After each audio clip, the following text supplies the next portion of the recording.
ಇನ್ನು ಸಿಜೆ ರಾಯ್ ಸಾವಿಗೆ ಐಟಿ ಇಲಾಖೆ ಕಿರುಕುಳ ಆರೋಪಗಳನ್ನು ಯಾರು ಬೇಕಾದರೂ ಮಾಡಬಹುದು. ಈಗ ಅದು ತನಿಖೆಯ ಹಂತದಲ್ಲಿದೆ. ಮಾಜಿ ಸಂಸದ ನಳಿನ್ ಕುಮಾರ್ ಕಟೀಲ್ ಕೊಟ್ಟಿರುವಂತಹ ಸ್ಟೇಟ್ಮೆಂಟ್ ಇದು. ತನಿಖೆಯಿಂದ ಎಲ್ಲಾ ವಿಚಾರಗಳು ಹೊರ ಬರಲಿದೆ.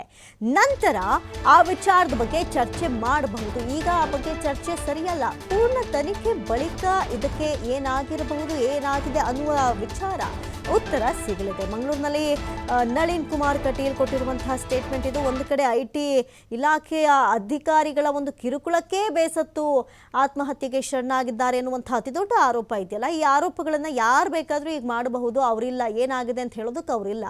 ಈಗ ಅದು ತನಿಖೆ ಹಂತದಲ್ಲಿದೆ. ಈಗಾಗಲೇ ತನಿಖೆ ಶುರುವಾಗಿರೋದ್ರಿಂದ ತನಿಖೆಯ ಹಂತದಲ್ಲಿದ್ದು ತನಿಖೆಯಿಂದ ಉತ್ತರ ಸಿಕ್ಕಲಿ, ಆ ನಂತರ ಅದರ ಬಗ್ಗೆ ಮಾತನಾಡಬಹುದು ಅಂತ ಹೇಳಿ ಮಾಜಿ ಸಂಸದ ನಳಿನ್ ಕುಮಾರ್ ಕಟೀಲ್ ವಿಚಾರಕ್ಕೆ ಸಂಬಂಧಪಟ್ಟಂತೆ ಪ್ರತಿಕ್ರಿಯೆ ಕೊಟ್ಟಿದ್ದಾರೆ. ನೋಡಿ, ಆರೋಪಗಳನ್ನು ಯಾರು ಮಾಡ್ಬೋದು. ಈಗಾಗಲೇ ಅದು ತನಿಖೆಯ ಹಂತದಲ್ಲಿದೆ. ತನಿಖೆಯನ್ನು ಪೊಲೀಸರು ತಗೊಳ್ತಾ ಇದ್ದಾರೆ.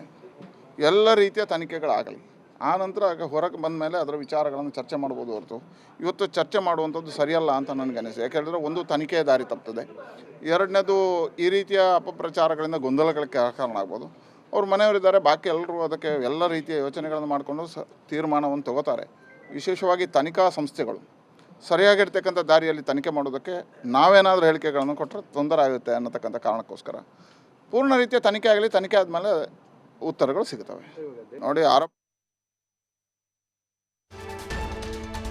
ಇನ್ನು ಉದ್ಯಮಿ ಮೋಹನ್ ದಾಸ್ ಪೈ ಪ್ರಧಾನಿಗೆ ಪತ್ರ ಬರೆದಂತಹ ವಿಚಾರಕ್ಕೆ ಸಂಬಂಧಪಟ್ಟಂತೆ ಐಟಿಯಿಂದ ಟ್ಯಾಕ್ಸ್ ಪೇಯರ್ಸ್ ಉಳಿಸಿ ಅಂತ ಪತ್ರ ವಿಚಾರ ಪೈ ಯಾವ ಪರಿಕಲ್ಪನೆಯಲ್ಲಿ ಪತ್ರವನ್ನ ಬರೆದಿದ್ದಾರೋ ಗೊತ್ತಿಲ್ಲ. ರಾಜ್ಯದಲ್ಲಿ ಹಿಂದಿನ ರೀತಿಯ ದಾಳಿಗಳಾಗ್ತಾ ಇಲ್ಲ. ಮಂಗಳೂರಿನಲ್ಲಿ ನಳಿನ್ ಕುಮಾರ್ ಕಟೀಲ್ ಕೊಟ್ಟಿರುವಂತಹ ಹೇಳಿಕೆ ಇದು.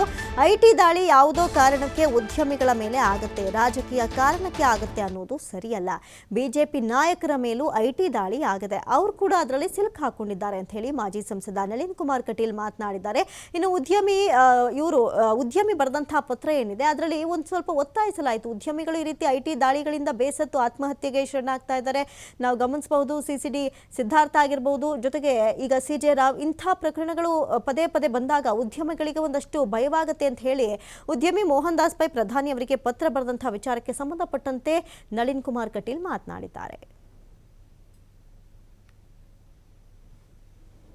ಮೋಹನ್ ದಾಸ್ ಪೈಗಳು ಯಾವ ಪರಿಕಲ್ಪನೆಯಲ್ಲಿ ಪತ್ರ ಬರೆದಿದ್ದಾರೆ ಗೊತ್ತಿಲ್ಲ. ಆದರೆ ಈ ರೀತಿಯ, ಯಾಕೆ ಹೇಳಿದ್ರೆ ಇವತ್ತು ನಾವು ರಾಜ್ಯದಲ್ಲಿ ನೋಡ್ತೀವಿ, ಹಿಂದಿನ ರೀತಿಯ ದಾಳಿಗಳಾಗ್ತಾ ಇಲ್ಲ. ಸಹಜವಾಗಿರ್ತಕ್ಕಂಥ ಆ ಸಂಸ್ಥೆಗೆ ಸ್ವತಂತ್ರವಾಗಿರ್ತಕ್ಕಂಥ ತೀರ್ಮಾನ, ಅದಕ್ಕೆ CBIಗಳಿದೆ, ಸ್ವತಂತ್ರವಾಗಿರ್ತಕ್ಕಂಥ ತೀರ್ಮಾನಗಳನ್ನು ತನಿಖೆ ಮಾಡ್ತಕ್ಕಂಥ ರೈಟ್ಸ್ ಇರ್ತದೆ. ಹಾಗಾಗಿ ಆ ಸಂಸ್ಥೆಗಳು ಯಾವ ರೀತಿಯಲ್ಲಿ ತನಿಖೆ ಮಾಡ್ತವೆ, ಯಾಕೆ ಹೇಳಿದ್ರೆ ಇದು ಯಾವುದೋ ಒಂದು ವ್ಯಕ್ತಿಗಳಲ್ಲ. ಸುಮಾರು ಜನ BJP ಅವರ ಮೇಲೂ ಐಟಿ ರೈಡ್ಗಳಾಗಿದ್ದಾವೆ, ದಾಳಿಗಳಾಗಿದ್ದಾವೆ.